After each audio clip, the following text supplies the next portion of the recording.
बात की तो उनका क्या व्यू था?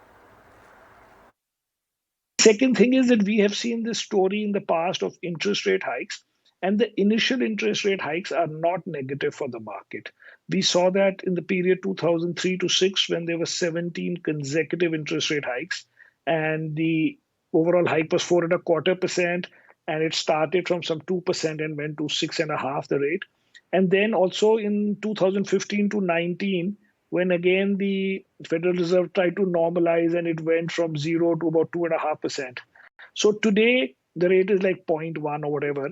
So if we are going to have 7, 8 interest rate hikes over the next 3 years, which means some four this year and three next year or whatever, two or whatever, three, three, two or whatever combo, you are going to go back to 2.5% kind of rate in 2024, the same rate or lower than what it was in 2019.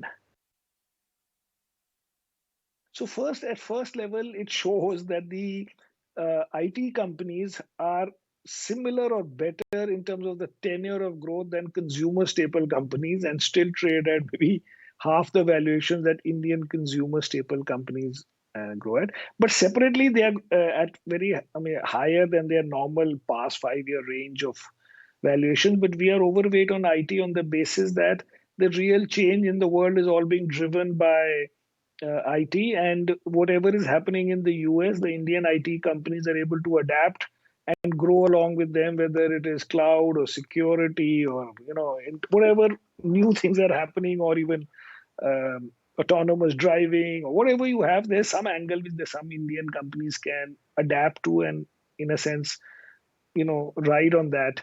But in terms of whether you're getting the money back as dividend or as buyback has more to do, I think, with taxes more than anything else. The overall yield is similar over the past many years. So this is an event we have. I mean, TCS is one of our larger holdings, but what I mean is this is it's just another form of giving it back, and so it is not that big a surprise, I would say.